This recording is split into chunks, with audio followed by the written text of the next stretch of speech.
Kalau kita bicara tentang kapan orang Tionghoa ke Indonesia, itu pada zaman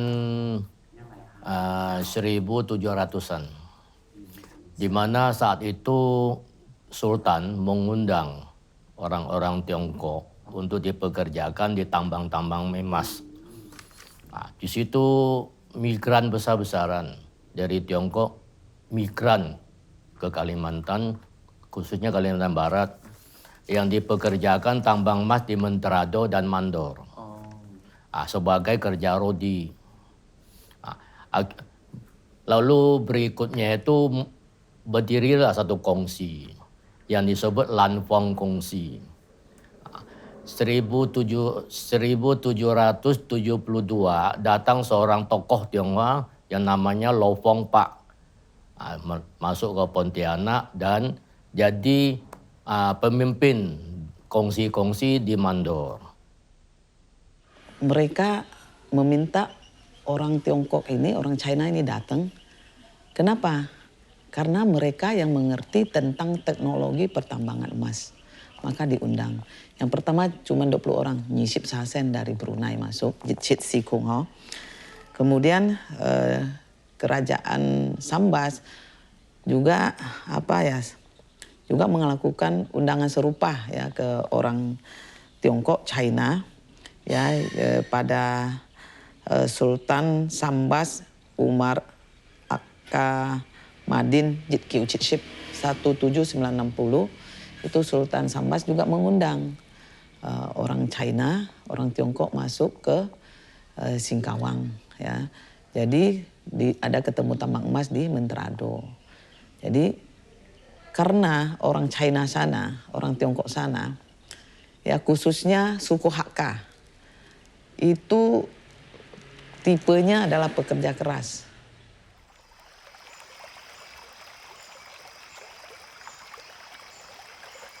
Waktu mereka datang, ya jelas membawa kebudayaan dari Tiongkok dan tradisi Tiongkok, termasuk dari keagamaan dan bentuk seni budaya. Dan sudah berkembang di Kalimantan sudah sekian ratus tahun, boleh dikatakan sudah mengalami proses akulturasi. Suku Tionghoa sendiri memiliki banyak sekali budaya, ya mulai dari budaya yang bersifat seni sampai ke budaya yang bersifat gerak-gerak kinestetik begitu. Salah satunya adalah barongsai. Kalau kata barongsai itu, Pak? Barongsai itu singa menurut bahasa Hokkien. Berarti bahasa Hokkien barongsai itu, Pak? Barongsai itu bahasa Hokkien.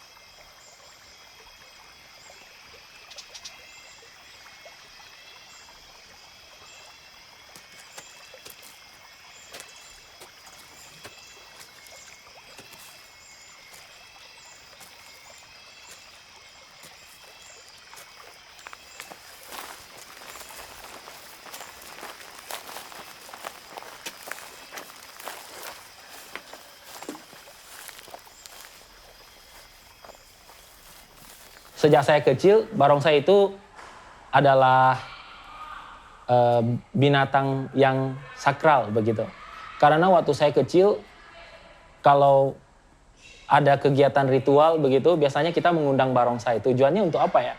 Ternyata setelah saya dengar begitu dari masyarakat, dari kakek saya, dari papa saya, itu ngomongnya itu untuk tolak bala gitu. Untuk menolak malapetaka yang datang. Nah, jadi ini harus mulai dari cerita awal mula kenapa barongsai bisa diciptakan dulu. Di zaman dulu di Tiongkok itu dikenal dengan Nien. Ada sesosok makhluk yang namanya Nien. Kenapa orang Tionghoa itu nyebutnya konyen gitu. Konyen itu sebenarnya bahasa Mandarinnya adalah kuo nien. Kuo itu melewati. Nien itu adalah sesosok makhluk. Yang disebut dengan kuonian itu adalah melewati sesosok makhluk itu. Makhluk itu tuh terkenal sangat ganas, kemudian sangat buas. Kalau keluar itu akan memakan manusia. Gitu. Jadi dia hibernasi selama waktu tertentu, kemudian akan bangun di musim semi. Nah, musim semi itu adalah Chunjie. Chunjie itu ya waktu kita nyebutnya Konyan. Nah, kenapa disebut Konyan? Yaitu karena kuonian, melewati nian. Nian ini sangat buas dan dia memakan manusia. Sampai suatu hari, suatu saat begitu, ada anak kecil yang tertinggal waktu niannya datang. Lalu anak kecil ini tertinggal oleh orang tua karena ramai sekali orang berlarian begitu nian datang. Ada anaknya tuh tertinggal di halaman begitu. Dan akhirnya nian tersebut tidak memakan anak tersebut. Masyarakat berpikir, ini kok anaknya spesial banget kok nggak dimakan gitu. Ternyata anak ini mengenakan pakaian berwarna merah. Nah, merah itu juga menjadi warna yang ditakuti oleh nian ini. Kemudian setelah ditelusuri, ternyata nian ini juga punya kelemahan yang lain. Dia tidak suka dengan sesuatu yang mengganggu telinganya. Makanya ada petasan, ada pukul tambur, ada pukul gong, pokoknya diciptakanlah musik-musik. Tujuannya adalah untuk mengusir nian ini. Kenapa gantung lentera gitu? Kenapa lenteranya berwarna merah? Kenapa yang disebut dengan lentera itu selalu berwarna merah? Karena merah itu adalah warna yang tidak disukai oleh nian. Jadi tujuannya itu konyan itu melewati nian. Nian itu adalah sesosok makhluk yang buas, yang ditakuti. Nah, kemudian apa hubungannya dengan barongsai? Nah, karena tadi ada banyak musik itu kan, akhirnya mereka menciptakan sesosok binatang yang juga bisa menjadi pawang begitu, bisa menjadi penjaga. Kalau kita lihat di rumah Tiongkok, khas Tiongkok yang kuno, sebelum masuk ke gerbangnya itu selalu ada 2 singa di depannya. Kenapa? Kenapa ada 2 singa di depannya? Yaitu sebagai sosok yang untuk mengawal keluarga itu gitu, kayak melindungi gitu. Jadi sejak saat itu singa memiliki satu filosofi, yaitu sang pelindung begitu. Jadi dia tugasnya adalah untuk melindungi. Awal mulanya memang begitu, untuk tolak barang, mengusir roh jahat. Belakangan ini difungsikan sebagai seni budaya untuk memeriahkan Tahun Baru Imlek, Cap Gome, hari keagamaan, hari-hari besar lainnya. Termasuk juga peresmian gedung, peresmian toko usaha, sama dengan penyambutan tamu-tamu besar.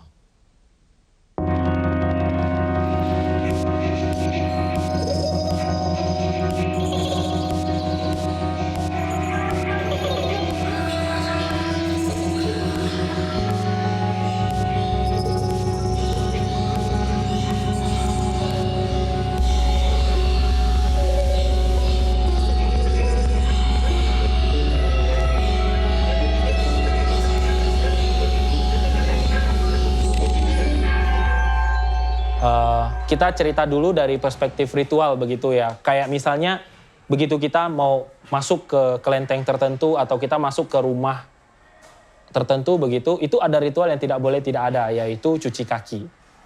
Jadi barongsai itu kan harus cuci kaki dulu, baru mereka melakukan penghormatan. Itu wajib. Kemudian aturan kecil misalnya kalau masuk pintu orang itu nggak boleh menginjak palang pintu. Barongsai itu tidak boleh menginjak palang pintu. Kemudian pantatnya barongsai itu tidak boleh menghadap altarnya orang. Kalau di dalam rumah itu ada altar, pantatnya nggak boleh hadap ke sana. Kemudian waktu keluar dari pintu nggak boleh kepala dulu, dia harus mundur. Ekornya itu harus keluar dulu.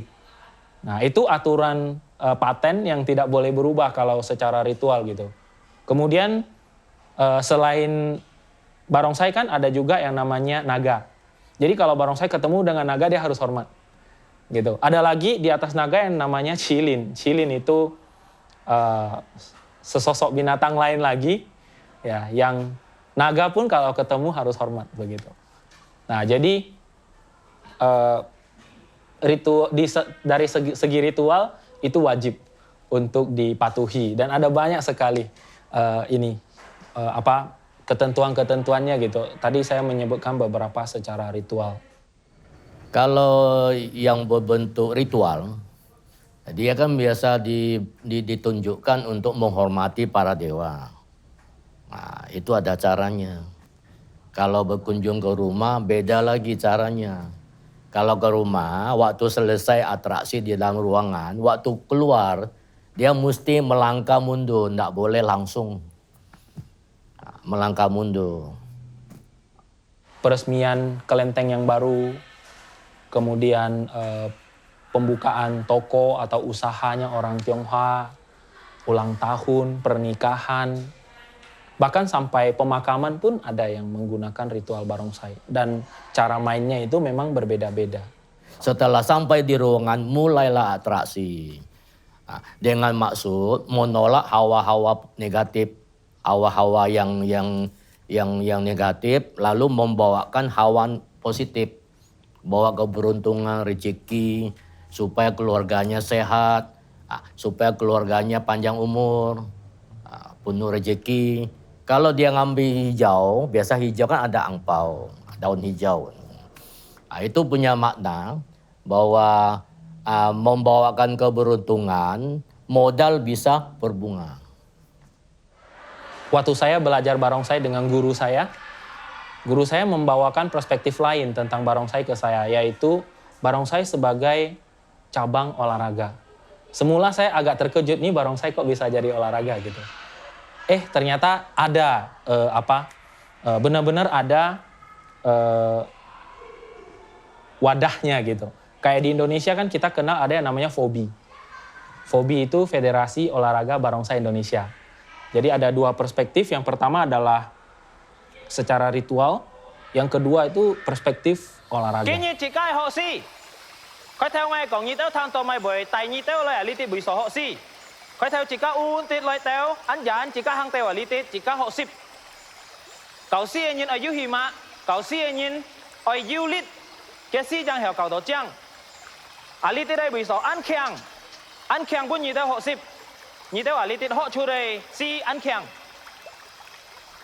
Kiến hạ ngại cổng nhị tao thang chỉ cá thong nhìn họ ship họ si yu an to quy kỳ thì chết hay còn chỉ cá si hi teo như này bu chỉ cá ai sân sẻ cái môn sẻ lì môn coi chỉ cá ai bay mong kỳ tát mang lo cái bu chỉ chèn chỉ cá ai con này như này môn khem mỏ tiêu cái môn khem hay còn như lo teo tí tú như con nào yu bạc cung yu xin than giết thiên tu ai bay khui anh nói bay bay lì chỉ có chút kita mổ theo na sen chút oi poi mũi chút thoi anh chút giam mổ tiêu cái môn kem nah jadi kan ha chỉ có ai họ sih bao apa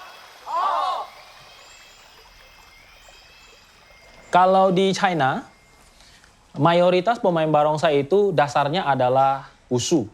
Ya, kita nyebutnya wushu. Ya, wushu itu bela diri ya, yang kita ketahui ya, juga olahraga begitu kan. Jadi apa hubungannya dengan pemain barongsai? Pemain barongsai itu harus ada kuda-kuda. Kita nyebutnya mapu.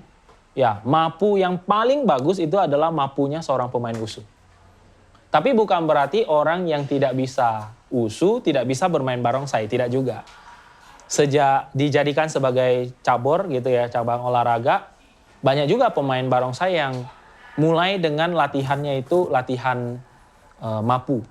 Dan kita ada latihan khusus kuda-kuda yang diberikan untuk mereka yang tidak memiliki dasar wushu. Wushu dan kungfu itu berbeda. Kungfu itu adalah induknya, bela diri gitu. Wushu itu adalah salah satu cabang kecil. Ya, kayak misalnya Jeet Kune Do mungkin, Tai Chuan Tao atau Yong Chun, Wing Chun yang Ip Man punya, yang diperankan oleh Ip Man, itu kan termasuk ke dalam kungfu. Tapi untuk yang permainan barongsai yang kita gunakan itu adalah mapunya, kuda-kudanya. Yang kita butuhkan itu adalah kuda-kudanya.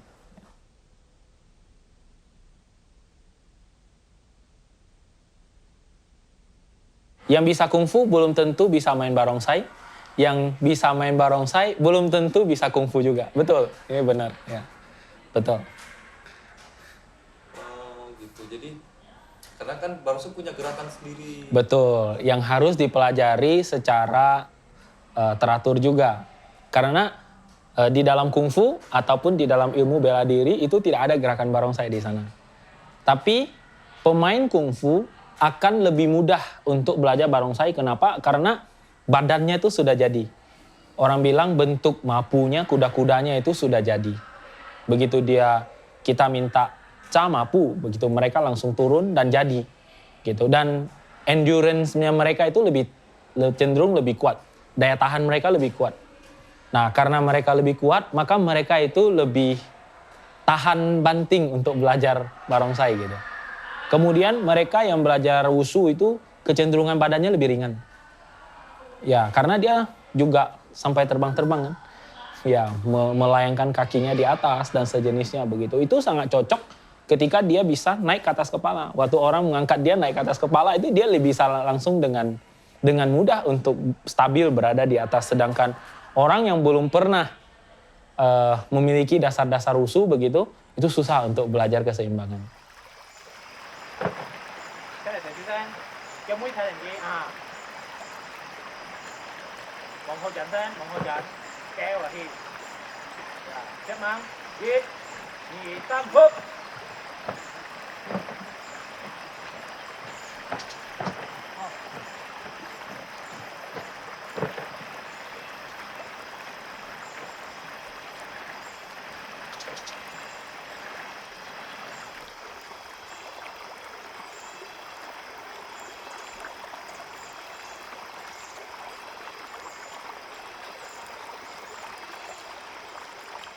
Kenapa disebut dengan hiburan? Karena kita menyebutnya ushi. U itu artinya menari. U itu artinya menari. Tiao ushi itu artinya singa yang menari. Di dalam bahasa Inggris kita menyebutnya lion dance. Kenapa kita menyebutnya lion dance? Karena ada iringan musik.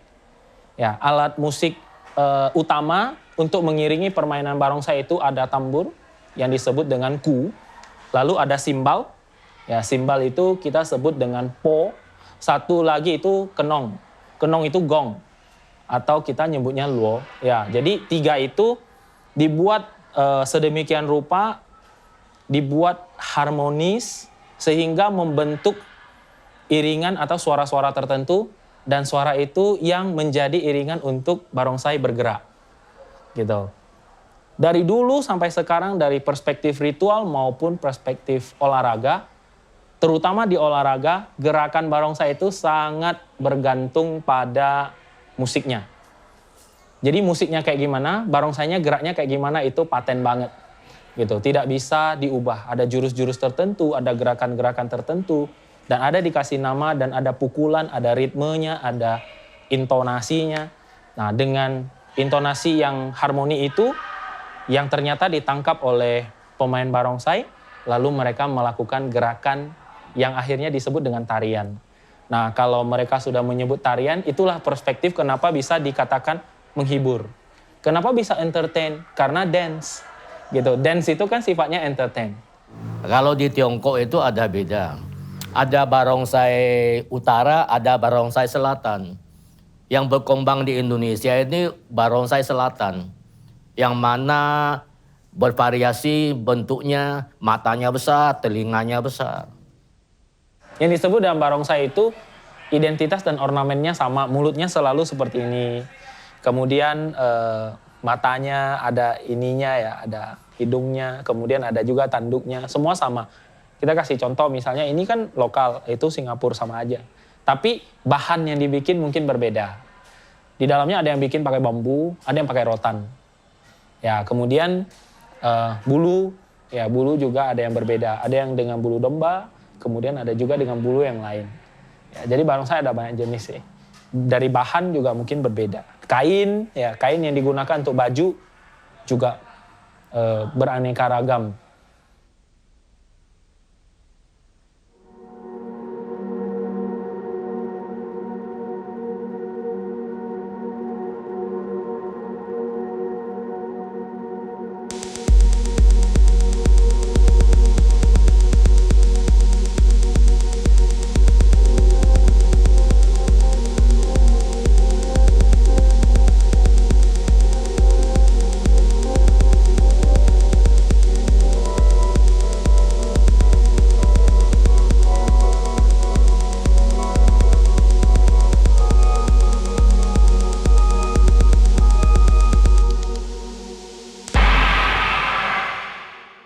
Sebenarnya loku itu di dalam loku itu sebenarnya ada dua benda yang disebut lo itu ini.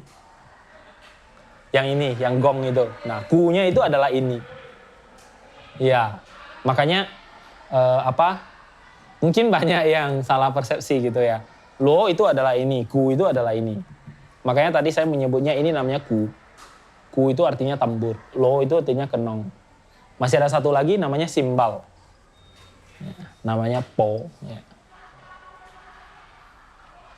Nah, yang ini dipukul ketika pola yang diharapkan main. Misalnya hormat begitu. Hormat itu nggak bisa dimainkan dengan angklung. Hormat itu jantungnya harus ada di sini.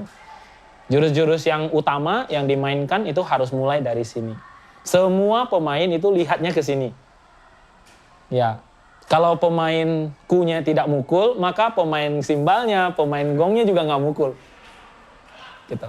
Harus dipukul dari kunya, baru simbalnya akan main, gongnya akan main. Saya jelaskan ini loh maknanya dari barongsai. Suatu kekuatan, semua energi yang bisa membuat kekompakan, kerukunan. Punya nilai positif.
Kalau menurut saya, untuk melestarikan budaya tersebut bukan hanya menjelaskan seberapa pentingnya budaya itu untuk dilestarikan, tapi orang yang melestarikan tuh harus tahu dulu apa latar belakang budaya tersebut dan mengapa itu mesti dilestarikan. Itu pertama. Kemudian yang kedua, kalau ada peradaban tertentu dari luar, kita bukan menolak gitu, tapi kita mencoba untuk menceritakan ini pengembangannya itu kayak gimana.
Kita harapkan kebudayaan asli Indonesia itu harus dilestarikan.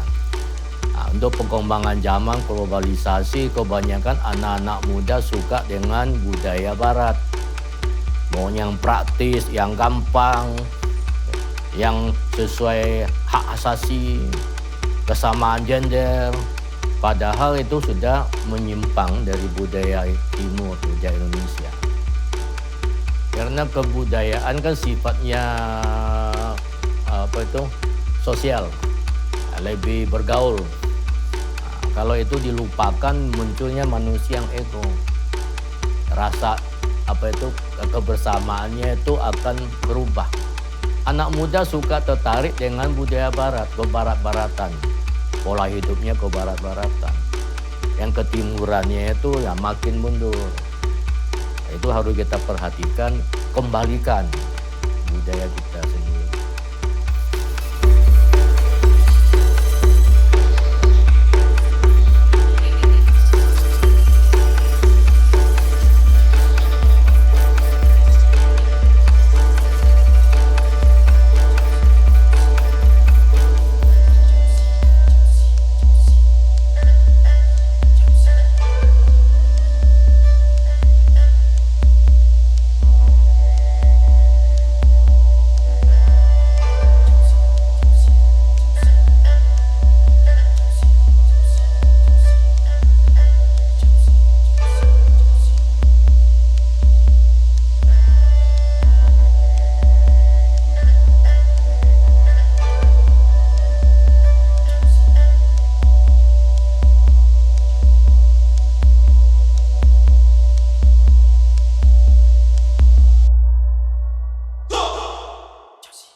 Ada beberapa aspek yang bisa dijadikan alasan kenapa Singkawang menjadi kota tertoleransi. Pertama adalah karakter. Ya, saya sangat menekankan karakter. Saya kasih contoh. Pernah ada satu Cap Gome di Singkawang itu di hari Jumat. Kita tahu bahwa teman-teman kita yang Muslim kan di Jumat di jam 11 atau jam 12 itu pasti sholat kan. Dan yang paling bagus itu seluruh kota Singkawang itu waktu rapat kita membuat satu kesepakatan. Pokoknya kita boleh menghajar musik aja, nggak apa-apa, mulai dari jam 8 sampai jam 11. Begitu jam 11 kita istirahat, nanti udah jam 1 baru kita mulai lagi. Ternyata bisa, satu kota Singkawang tuh begitu. Gitu. Saya menceritakan ini tujuannya buat apa? Tujuannya untuk menceritakan bahwa tertoleran itu karena ada karakter yang harus dibina dan dikembangkan. Seandainya karakter itu tidak ada, maka tidak mungkin bisa menjadi kota tertoleran. Kemudian apa hubungannya dengan budaya gitu ya? Budaya kan dengan adanya karakter pandai menghargai, maka saya, wah budaya ini keren. Gitu. Oh budaya ini bagus. Gitu. Lebih lagi ke karakternya sebenarnya. Kalau saya lebih memandang ke karakternya. Meskipun budayanya sangat banyak, kalau saya tidak tahu cara menghargai, maka saya tidak akan rela untuk merelakan kepentingan saya untuk budaya orang lain. Gitu. Kalau menurut saya karakter adalah variabel utama dalam hal toleransi. Jangan kita gampang diprovokasi. Justru kita membuat perbedaan ini menjadi satu kekuatan. Kalau sudah kekuatan, jika kayak on ciana, ya, jimin ceka lah, nyinmin ceka hoa, jika kita komang facana, yang pana, oi tu shua, oi comai teu lu, mo siong chao siong ta.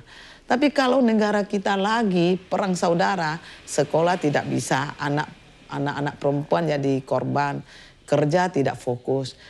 Bagaimana kita bisa maju? Jangankan cerita maju, makan pun susah. Jadi jika harap dia toleransi harus dijaga.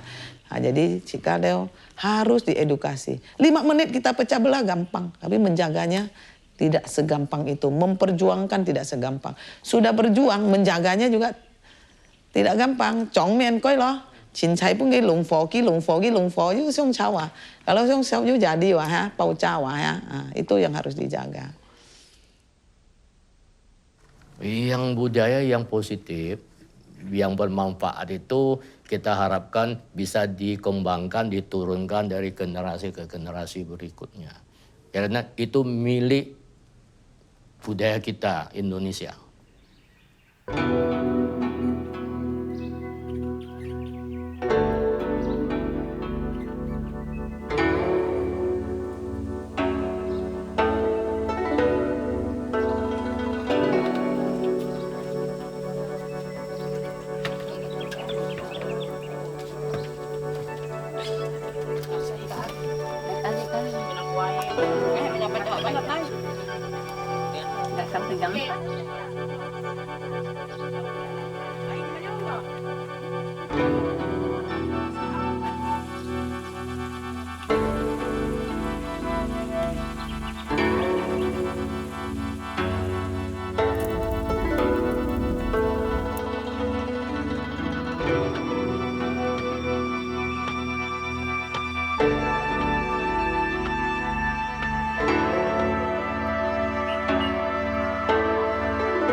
Hả?